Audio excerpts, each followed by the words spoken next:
Adajan bus depot સામે main road પર police બંદોબસ્ત સાથે દબાણ દૂર કરવા ગયેલી સુરત મહાનગરપાલિકાના રાંદેર ઝોનની ટીમ પર માથાભારે દબાણકર્તાઓએ પથ્થરમારો કર્યો હતો।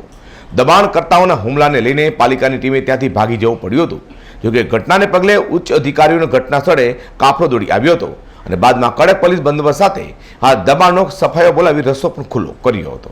બુધવારે મોડી સાંજે રાંદેર ઝોનની ટીમ અડાજણ બસ ડેપો સામે દબાણ દૂર કરવા માટે ગઈ હતી। ત્યારે સ્થાનિક લોકોએ સુરત મહાનગરપાલિકાની કામગીરીનો વિરોધ કરીને ત્યાં ભેગા થઈ ઘેરાવ કર્યો હતો, જેને પગલે રાંદેર ઝોનના કાર્યપાલક ઇજનેર CH વસાવા સ્થળ પર દોડી આવ્યા હતા। જોકે તે પહેલા મામલો બીચકોમ આવ્યો હતો। દબાણકર્તાઓ પથ્થરમારો કર્યો હતો એટલું નહીં, પાલિકાની ટીમ પાછળ બેટના ફટકા લઈને પણ કેટલાક માથાભારે તત્વો દોડતા પણ નજરે પડતા હતા। જાહેર રોડ પર થયેલા હંગામાને લઈને સ્થાનિક પોલીસ ઇન્સ્પેક્ટર સાથે ઉચ્ચ અધિકારીઓ ઘટના સ્થળે દોડી આવ્યા હતા। હજુ સુધી પોલીસ ફરિયાદ થઈ નથી। આ સ્થળે થોડા મહિના અગાઉ પણ પાલિકાની ટીમ પર આવી રીતે હિંસક હુમલો કરવામાં આવ્યો હતો।